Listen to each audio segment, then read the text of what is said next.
कृषि विधेयक के खिलाफ सड़क से संसद तक विपक्ष का हंगामा जारी है। मंगलवार को यूथ कांग्रेस के सैकड़ों कार्यकर्ताओं ने संसद की ओर मार्च किया।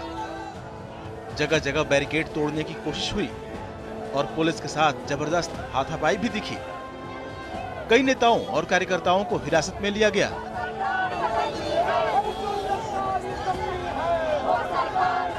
कृषि बिल को लेकर विपक्ष अपने स्टैंड पर कायम है कि जब तक जन विरोधी कानून को वापस नहीं लिया जाता, विरोध चलता रहेगा।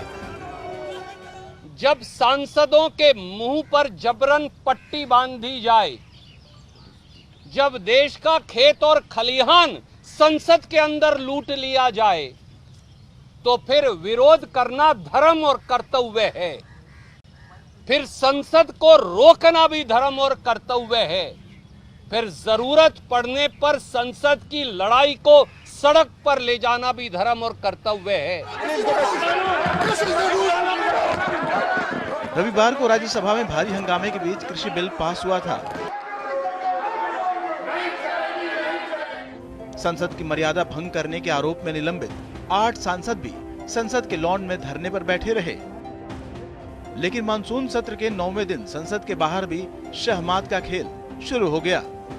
सुबह उपसभापति हरिवंश उनके लिए घर की बनी चाय लेकर आए।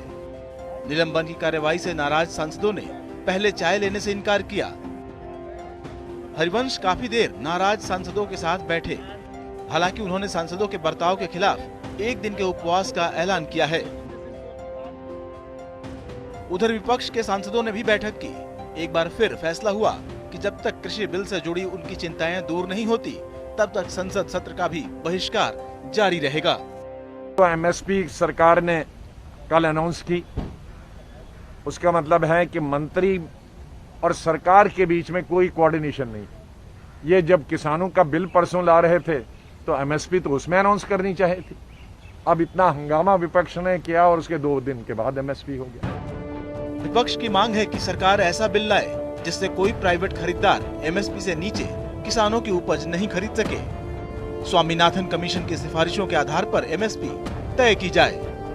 एफसीआई जैसी सरकारी एजेंसियां किसानों की उपज एमएसपी से नीचे नहीं खरीदें। 8 सांसदों का निलंबन भी वापस लिया जाए। विपक्ष के तेवर को देखते हुए भारतीय जनता पार्टी के कार्यकर्ता भी सक्रिय हो गए हैं। हरियाणा में पार्टी के कार्यकर्ता किसानों से मिलकर बिल के फायदे गिना रहे हैं। जब ये तीनों बिल जो हैं वो किसानों के हित को साधते हैं, उसके ऊपर अपोजिशन से लेके जितनी भी कमेटीज बनी थी, सबने यह स्पष्ट रूप से कहा था कि एग्रीकल्चर सेक्टर मार्केटिंग के लिए रिफॉर्म की आवश्यकता है और उसको नरेंद्र मोदी जी ने अपनी इच्छा शक्ति के द्वारा यह कर दिखाया है।